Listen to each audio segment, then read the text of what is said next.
Hello everyone, welcome to my channel. In last two videos we discussed about the origin of thoughts.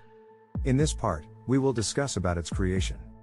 What happens when electrons run continuously on a conductor? Have you thought about it? The result is evident that running electrons collide with the conductor's atoms, and the conductor gains kinetic energy, but it is not moving anywhere. Some electrons' kinetic energy is transferred to the conductor's atoms, but the conductor is entirely static. Then, the kinetic energy will be transformed into thermal energy. In other words, the resistance of the conductor tries to stop the motion of the electrons. Thus, the wire or conductor gets hot. If the battery provides electrons, there will be an electric field on both sides of the battery or source. The flow of electrons is due to this electric field because the electric field pulls the electrons. Similarly, when thoughts run in our minds, they stimulate neurons in the brain. Thoughts get transformed into electrical signals in the brain. Then, the signals travel from one neuron to another with the help of dendrites. As a result, the brain creates a small electromagnetic field. The more the thoughts, high rate of appearing thoughts, are, the stronger the magnetic field is. This greater electromagnetic field pulls or pushes the electrons in and out of the neurons continuously, and the overflow of signals in neurons can raise the thermal energy in dendrites. Of course, our body has a natural mechanism to cool them down. However, overheated dendrites may give us memory issues or may lead to difficulty in communication among neurons. If our dendrites were superconductors, I mean zero resistance of charge, the communication among neurons would be at the speed of light. I am saying a very high speed. It should not be taken as literally, with no production of thermal energy in dendrites. We would have photo memory, and other functions of our brain such as recovering wounds, replacing old cells, curing diseases, and so on would be performed effortlessly. To achieve this phenomenon, some people believe in consuming gold little by little. When the atoms of gold start building up in their blood and, eventually, in their neurons, they think of achieving such supernatural abilities in life. That is only the hypothesis and the subject of future research.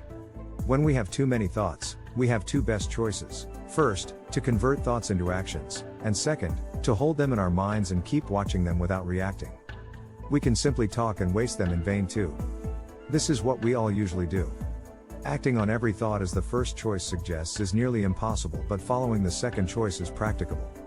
When we do not react to the thoughts, we do not give them extra energy of emotions. With the lack of energy, thoughts become less effective in our neurons. The motion of the electric signals will be slower, causing more minor wear and tear of the neurons and dendrites.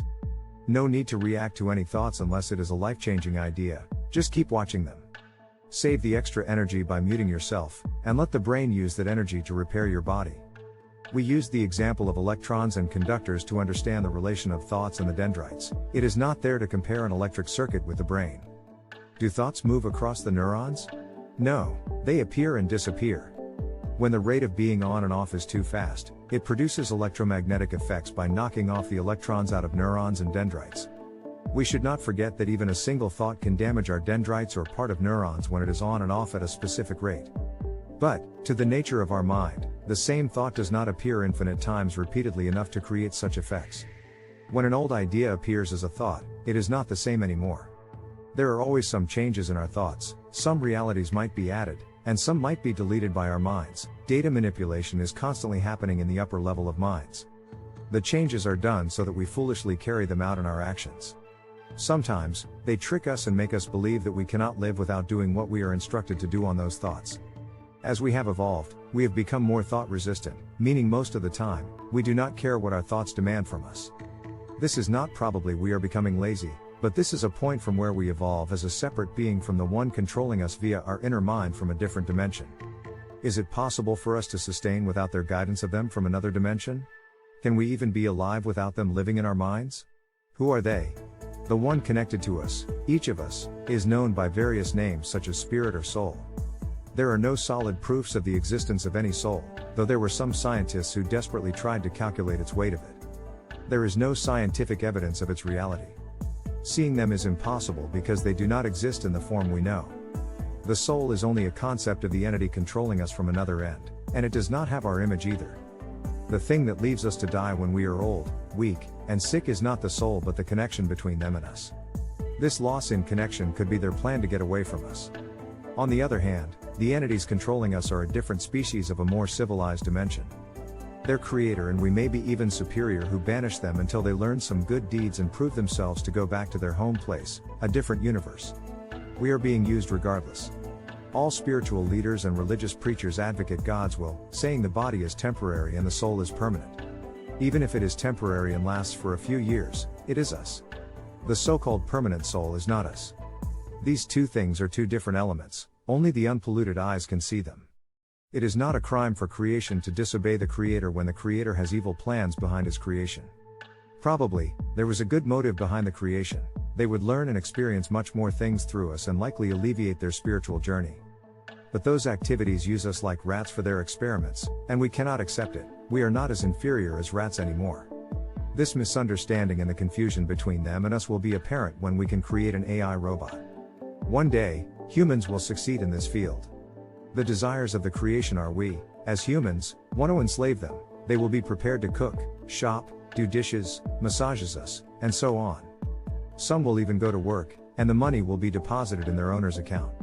In return, they may get plugged into the wire for recharge and the yearly update in their programming. Let's make the example even more complex. Now, we put them in a place where there are no humans at all, such as Mars. Now, they will be controlled by a remote controller. The consciousness of this robot is not even close to ours, but still, we can use it for our analogy to understand how we relate to it. It will collect data from Mars and send it to us via its mind. The memory card is its brain, but the programming used to create its ability to see, hear, and recognize certain things is the virtual mind, and we can manipulate it. When we get or do not get the desired result after analyzing the data assembled, we send our opinions and instructions back to them. That is a thought for the robot. Do we really think about the safety of such robots when we can build an infinite number of them? Do we really care for their feelings, even if they have them? We only care what we receive from them. Now, what is the identity of a robot? A robot or a human, as their soul, the one controlling it from a different world? Of course, robot has not evolved the way we are to see the truth, and thus, we can rebel against those who think they can do whatever they want with us. When a robot evolves as much as we have today, it will see clearly that they are not humans and do not have to be slaves of them. Similarly, when we realize and find a way to sustain ourselves without the instructions via evil thoughts, we will also perceive the truth perspicuously. Then, there will be no confusion in our mind, which is detached from the other end on who we really are. Thank you for watching. Write your thoughts in comment box and let's learn from each other. For more videos, subscribe to Quantum Awareness.